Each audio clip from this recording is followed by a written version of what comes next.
Ada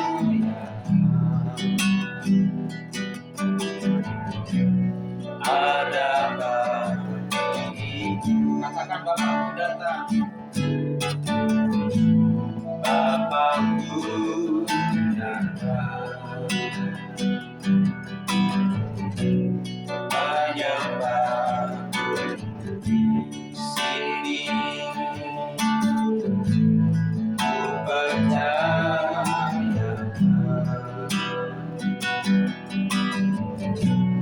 ada bagiku. Aku sanggup takut kelakar sekali. Aku sanggup bimbang kau di dalamku. Aku sanggup lemah kau menghibur.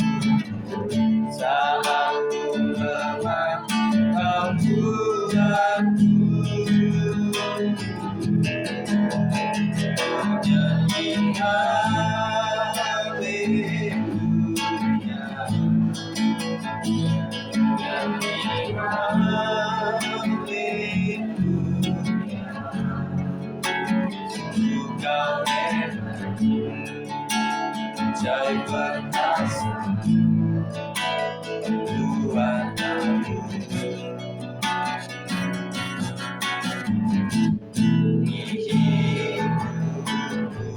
Katakan sekali lagi ya, Bapakku datang.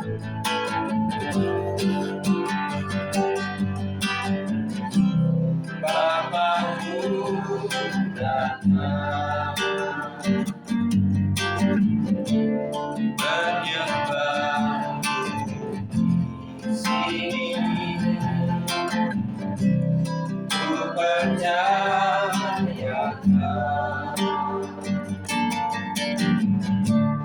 ada bagiku. Aku sanggup takut salah senang. Aku sanggup bimbang kau di dalamku. Aku sanggup cemas kau menghibur. Saat ku lemah kau kuatku. Ku nyanyi haleluya, ku nyanyi haleluya. Sungguh kau enak, ajaib perkasa, kekuatanmu.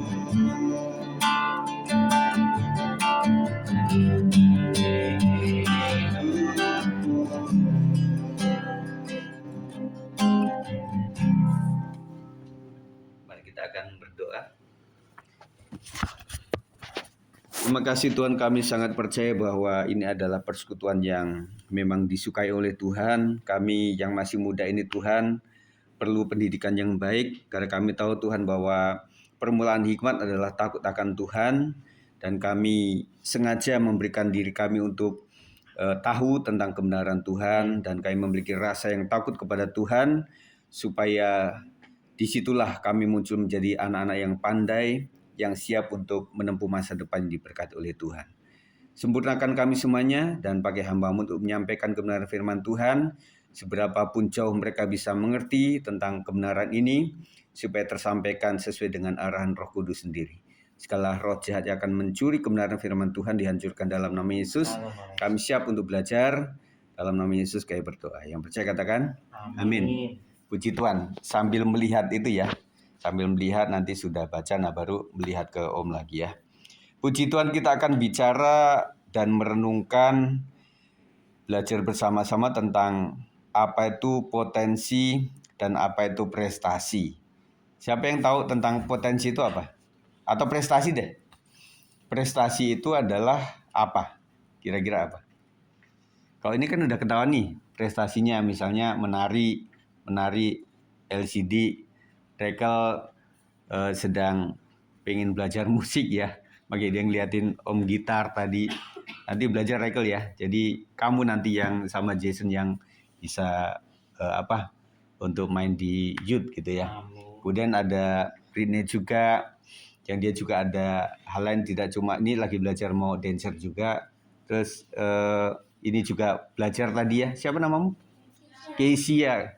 Lupa terus saya. Ya ini puji Tuhan. Jadi sini kan musiknya kelihatan ketutupan tembok. Oh iya. Di situ. Iya. Gitu ya. Jadi prestasi itu adalah sesuatu yang bisa ditampilkan dan bisa dilihat. Betul ya?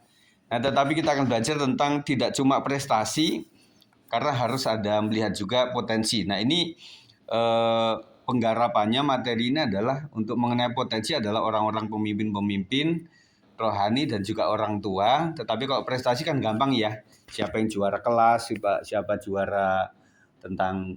Nah, nanti kan lulusan itu nanti ada yang masuk ke sekolah lain itu dalam bentuk prestasi. Ya, ada kan? Nah, itu lebih mudah, ada pialanya, ada bentuk apa?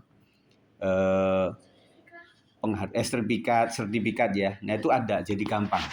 Jadi dari pihak sekolah kan nggak tahu tuh potensi anak yang baru masuk kan. Jadi taunya dari oh iya dia pernah ikutin ini dan berhasil. Ya udah dia masuk jalur prestasi. Kemudian ada jalur juga zona dan sebagainya ya. Nah, kalau kita lihat antara potensi dan prestasi ini tentunya lebih mudah dilihat mana? Lebih mudah di mana lihatnya? Prestasi atau potensi? Ya, misalnya saya tahu seseorang gitu, oh dia bisa balet, oh dia bisa menggambar dengan baik. Ya kalau misalnya baca puisi baik, nah itu prestasi itu gampang sekali. Tetapi kalau masalah potensi seseorang itu lebih sulit ya. Nah, bagaimana bisa melihat orang berpotensi jika dia tidak tunjukkan prestasi, betul nggak? Jadi kalau kalian sudah ada di kelompok ini, berapa waktu, beberapa saat itu lebih mudah kita tahu. Nah, tetapi maksudnya adalah setiap kita harus tunjukkan sesuatu dong. Kalau enggak nanti bagaimana kita tahu? Makanya kita, yuk siapa yang mau tamborin, siapa yang mau musik, kita coba siapkan untuk para pelatih untuk bisa melatih dan kemudian itu muncul. Tetapi kita akan melihat juga tentang potensi. Kita membutuhkan hikmat khusus dari Tuhan untuk mengenal potensi seseorang selain melihat latar belakang seseorang dari keluarganya atau track record ya kalau bahasa Inggrisnya itu yang sudah terdeteksi. Nah, kita akan baca sebuah tulisan dalam Kisah Rasul 16 ayat 1 sampai 3 gantian ya. Nanti Om, kemudian kalian semuanya sampai 2 ayat ini ya. Yang pertama, Paulus datang juga ke Derbe dan ke Listra. Di situ ada seorang murid bernama Timotius, ibunya seorang Yahudi dan telah percaya, sedangkan ayahnya seorang Yunani. Silakan.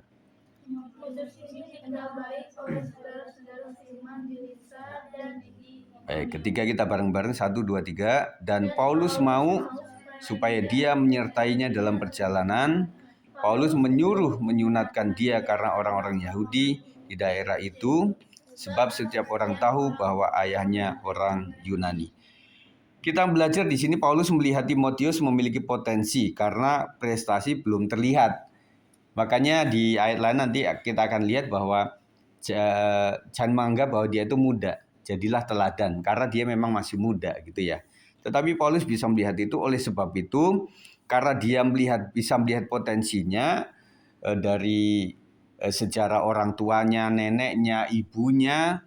Nah, tetapi yang prestasinya belum ada karena masih muda. Nah, kalian ini kan sedang mencari jati diri nih. Saya mau bidang apa nanti kalau nanti sudah lulus, mau kuliah apa atau STM saja nanti setelah lulus bisa bekerja, atau kalau ada uang ya kuliah dulu supaya nanti lebih mapan lagi dan sebagainya. Tetapi intinya pesan Om sih sesuai kalian. Jangan sampai kalian kuliah kemudian nggak suka gitu loh. Om dulu kan jadi guru ya. Nah, waktu ada anak-anak yang cukup bandel, kita susah ngurusinya karena kita tanya kenapa kamu padahal pinter tetapi kamu sengaja tidak masuk, sengaja nggak ngerjakan PR, PS, kemudian nilainya jelek. Nah, karena menurut dia, saya itu nggak suka di sekolah ini. Karena kami dulu di Legenda Wisata itu ada sekolah global, ada penabur, ada sekolah kami, sekolah Kristen Ketapang. Jadi satu keluarga itu kadang-kadang 3 sekolah ini ada semua. Nah, salah satu anak yang dimasukin ke sekolah kami itu dia nggak suka. Nah, maksudnya dia pengen tunjukkan nih pilihan mama nih ya. Karena bukan saya yang milih, makanya saya bikin yang nilai jelek dan sebagainya. Akhirnya kita didik juga susah. Karena dia sudah sengaja untuk gagal. Nah, kalian pernah berpikir nggak di sekolah yang salah atau di jurusan yang salah? Ya, tetapi pesan saya sih, salah apapun itu, ya namanya keadaan, tetapi saya sudah ada di sini ya belajar mencintai untuk belajar dengan baik supaya berhasil dengan baik. Nah, karena Paulus pengen lebih lagi mendalami tentang anak ini, si Timotius ini, maka Paulus memberi kepercayaan karena kesaksian membuktikan bahwa Timotius itu baik dan tahu persis siapa orang tua dan nenek moyangnya, yaitu nenek Lois dan ibu Eunike yang takut akan Tuhan. Ayat 5 mengatakan dalam 1 Timotius 1 itu, sebab aku teringat akan imanmu yang tulus ikhlas, yaitu iman yang pertama-tama hidup di dalam siapa? Baca, nenekmu Lois dan di dalam ibumu Eunike, dan aku yakin hidup juga di dalam dirimu. Jadi pertama-tama Paulus ini memberikan kepercayaan karena dia tahu persis cikal bakalnya dari mana. Untungnya Paulus tahu persis neneknya siapa, ibunya siapa.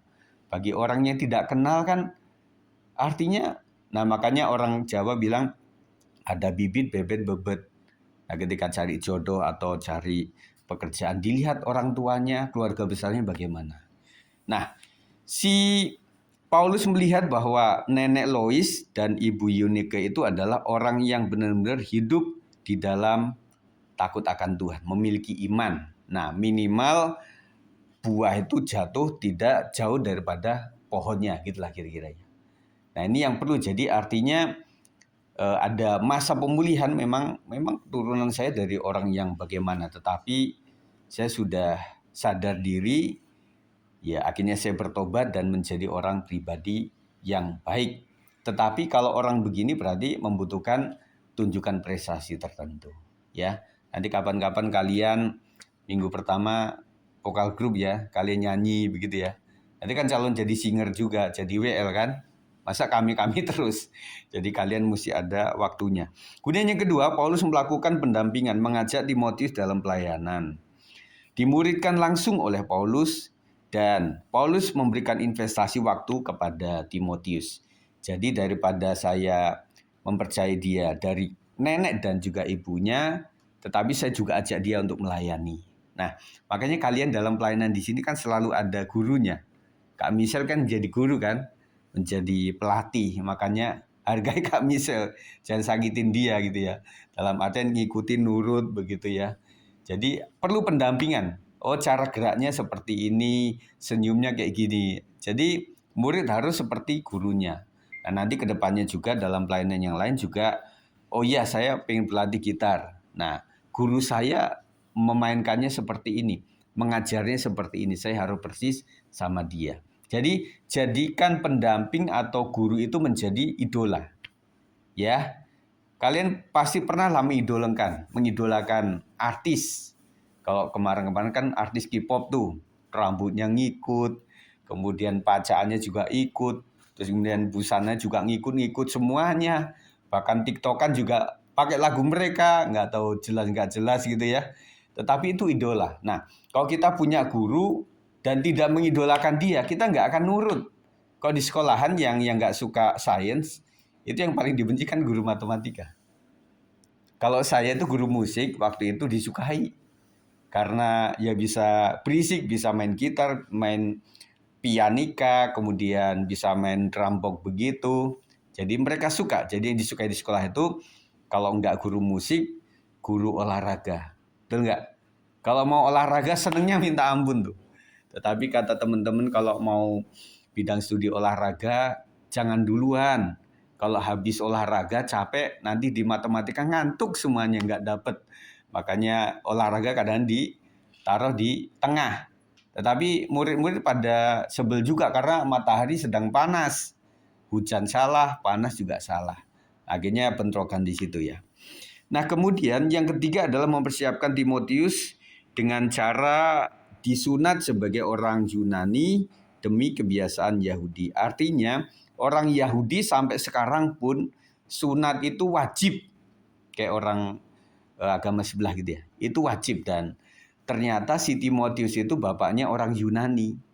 Dan kalau dia tidak melakukan itu, waktu dia mengajar nanti menjadi batu sandungan.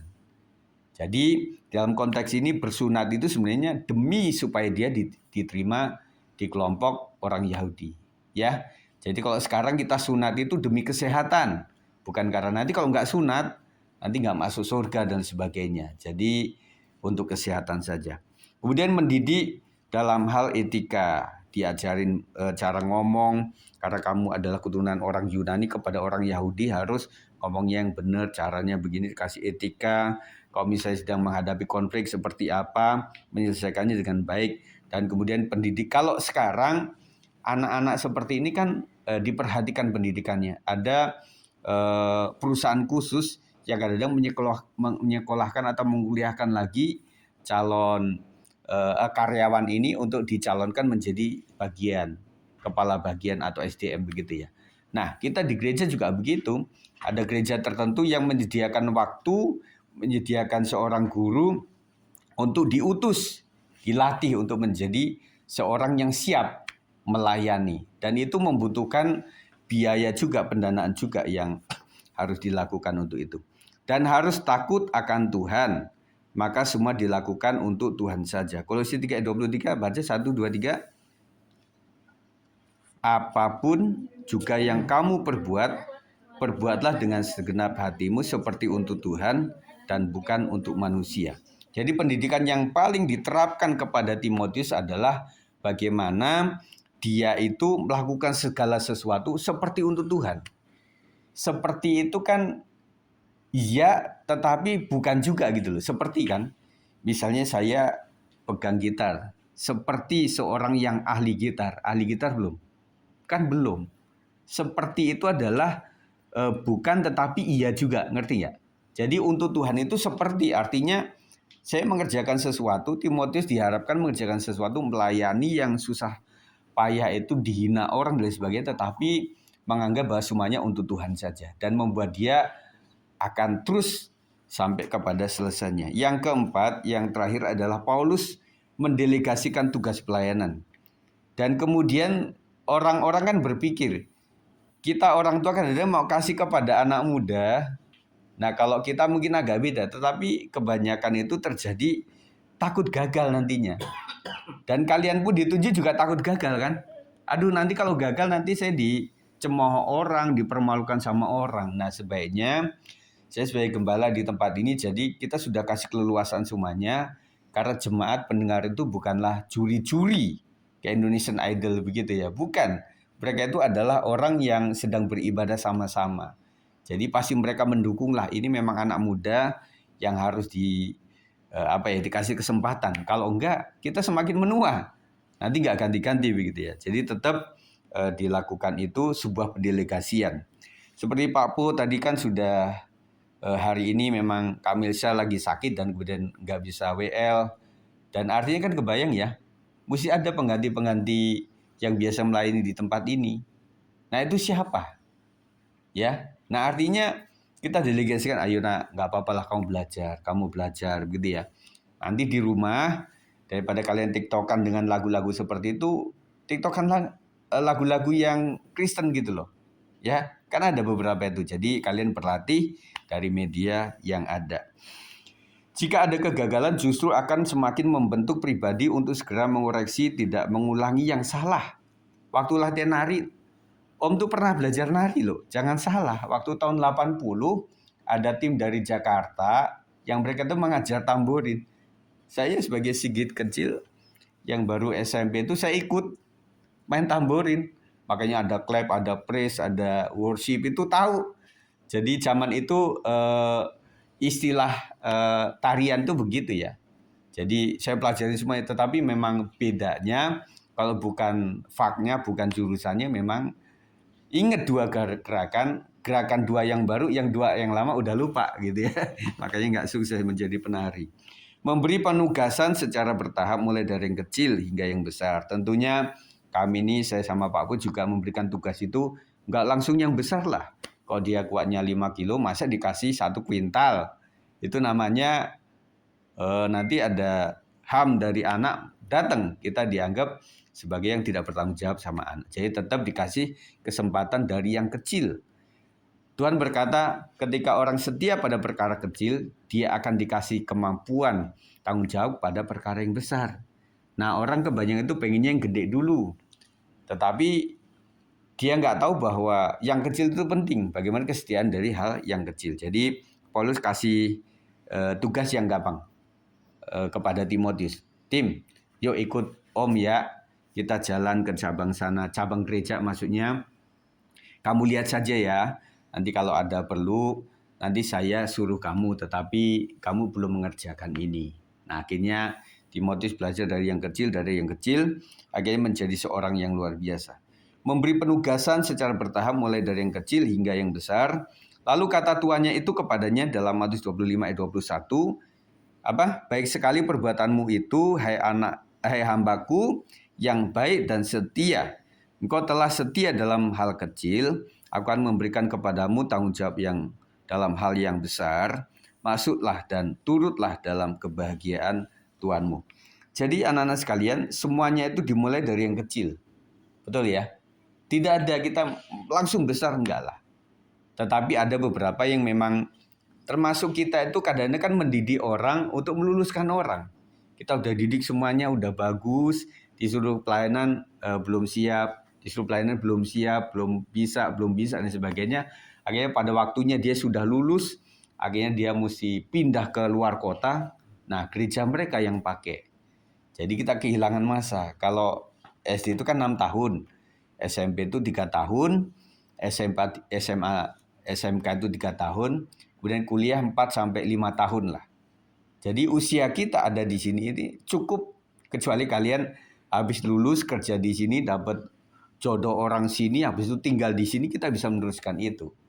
Tetapi kadang-kadang orang yang punya potensi tinggi itu, saya juga rela untuk yaudah kamu sudah banyak melakukan sesuatu untuk gereja kita nggak bisa mengorbit lagi. Istilah kata kita ini GBS 56 kayak sekolah SMA saja. Kita nggak punya universitas, jadi kadang-kadang kamu harus pergi di sebuah kota dan nanti kita prediksikan, kita ngobrol sama gembala yang di sana. Karena kita GBI ada di beberapa provinsi GBI yang kita bisa kenal. Pak Gembala, tolong ya, saya punya anak murid rohani yang dia bisa musik, bisa nari, bisa LCD, bisa singer, bisa WL. Nanti supaya diteruskan. Jadi anak-anak sekalian, di gereja itu ada 2 tipe. Ada tipe yang mesti kita didik dari awal, tetapi yang kedua karena dia punya prestasi di tempat lain, kita bisa teruskan di tempat ini. Jadi gitu ya. Tetapi kadang-kadang ini menjadi sesuatu. Oh, baru datang udah dikasih tugas gitu ya. Enggak lah. Kayak misalnya kita ngundang pengkhotbah. Masa di audisi dulu? Coba kamu khotbah gitu loh. Oh bagus, ya, minggu depan kamu khotbah di sini, kan enggak. Kemudian ada WL, kadang-kadang gereja masa sekarang juga ngundang dari gereja lain. Misalnya WL dari kota lain yang bagus diambil untuk membuat pelayan ini juga melihat. Karena gini, kalau kita menjadi pelayan dan kemudian tidak melihat dari jemaat, itu kita kayak kata dalam tempurung, kayak kita udah keren banget. Nah, waktu kita ada di jemaat tuh kadang-kadang, oh iya ya, kalau misalnya angkat tangan tuh nggak boleh gitu, kalau berdiri nggak boleh lama, kalau ngomong nggak boleh begini, kalau misalnya memimpin pujian itu doanya nggak boleh lama-lama, itu akan muncul dan kita belajar di situ. Nah, tujuannya untuk itu. Jadi untuk kesimpulan, tunjukkan prestasimu supaya lebih cepat dikenali. Oke, Pak Put tadi kan bilang, ayo siapa yang ditanya kadang diem kan. Nah, kita susah untuk merisetnya. Jadi risetnya susah kalau orang nggak ngomong.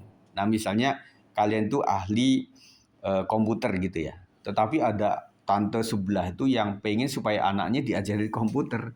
Tetapi karena kamu nggak pernah cerita tentang kamu ahli dan bisa komputer, tidak pernah terbukti itu. Makanya kalau ada misalnya award ya, bentuknya piala atau bentuknya tuh foto-foto waktu dikasih penghargaan, itu boleh ditaruh di ruang tamu. Jadi waktu Pak RT datang, Pak RW datang, atau tetangga datang itu, oh ini anaknya ya Bu ya. Waduh, pialanya banyak banget gitu ya. Kalau punya piala jangan disembunyikan, dalam arti bukan kita pengen menunjukkan sesuatu, tetapi orang kan butuh tahu. Ini piala apa, Dek? Waduh, ternyata piala juara ini ya, juara singer waktu itu di tahun berapa gitu di Provinsi Manado misalnya gitu ya. Oh, ternyata anaknya keren juga, dia punya penghargaan, itu prestasi. Nah, buat orang yang tidak kenal kita, kita butuh menunjukkan sebuah prestasi. Nah, kok dalam gereja kayak kami ini kadang-kadang melihat potensi. Jadi seperti Paulus yang memandang bahwa Timotius ini anak muda dan belum ada prestasi tetapi punya potensi yang luar biasa, maka dia didik, dia angkat untuk dipercayakan. Kalian juga melihat bagaimana Nenek Lois dan juga Ibu Yunike itu yang betul-betul takut akan Tuhan. Dan memang jadi, akhirnya muncullah penulis, ada surat Timotius 1, 2 Timotius juga kan. Jadi ada 2. Meskipun dia nulis tentang Petrus, tetapi dia adalah seorang yang luar biasa. Ya. Jadi anak-anakku sekalian, nah untuk kedua, bagi orang yang tidak mengerti prestasi seseorang, kita harus mencari hikmat Tuhan untuk mengenal potensi seseorang. Nah, saya percaya di titik ini orang tua adalah orang yang tahu persis minimal mendekati potensi anak-anaknya. Ya, makanya guru sekolah minggu suka tanya, Ibu atau Bapak, ini anaknya kok di rumah sukanya apa? Nah, karena dia tahu, oh iya dia memang pendiam tetapi dia kok udah ngelukis, itu keren. Kok ini gimana ini anak ini? Aduh, memang dia berisik. Nah, terus kemudian dia bisanya apa? Oh, dia adalah populer orangnya. Pokoknya kalau nggak ada dia, sepi deh. Oh, jadi kita akan arahkan begitu ya. Nanti ke depan, kalau kalian sudah mulai besar, nanti kita akan coba cari tes karunia dan juga temperament supaya kita tahu saya ada di mana. Ya, nah itu saja saya sampaikan. Kiranya Tuhan memberkati. Jadilah orang-orang yang pertama tunjukkan prestasi dalam bentuk ditunjuk ya mau. Kemudian ditanya juga jawab begitu. Jadi kita cepat tahu daripada dipendem terus dan kita susah. Doa kita lebih kenceng dan lama tuh menemukan itu ya. Udah mulai ketemu, dia udah mau lulus, udah mau pindah kota misalnya gitu ya. Jadi jangan sampai kedapatan seperti itu. Ya, puji Tuhan, kami suka kalian tetap setia dan setialah sampai kepada kalian bisa membuahkan sesuatu, melayani dengan baik. Nah, pesan Om, kok sudah dipercayakan pelayan itu harus benar-benar ikat, benar-benar percayakan kepada Tuhan bahwa saya tanggung jawab untuk itu. Ya. Jadi kita belum sampai kepada yang ahli siapa, tetapi belum sampai kepada kemampuannya apa, yang penting kemauan dulu. Mau latihan tamborin dulu, mau latihan belajar lagu-lagu, dan nanti learning by doing. Belajar sambil melakukan. Ya. Dan berkati kita akan berdoa. Terima kasih Tuhan, kami percaya bahwa ini anak-anak muda, mereka tidak boleh rendah diri, seperti Timotius muda yang betul-betul memiliki potensi yang luar biasa, tetapi akhirnya memang Paulus melihat potensi dan kemudian si Timotius juga mau dididik, mau diajak, mau diajarin dan tidak membantah dan mau belajar terus. Akhirnya Timotius muda ini menjadi Timotius seorang penulis yang luar biasa dan menjadi hamba Tuhan yang diurapi oleh Tuhan. Jadikan anak-anak kami Tuhan di masa muda mereka untuk memiliki kepercayaan diri dan mempercayakan dirinya kepada Tuhan untuk dibentuk dan selanjutnya dipakai oleh Tuhan. Luar biasa. Terima kasih berkat Tuhan untuk anak-anak muda Youth KBS 56. Hari indah seterusnya Tuhan memberkati. Yang percaya katakan amin.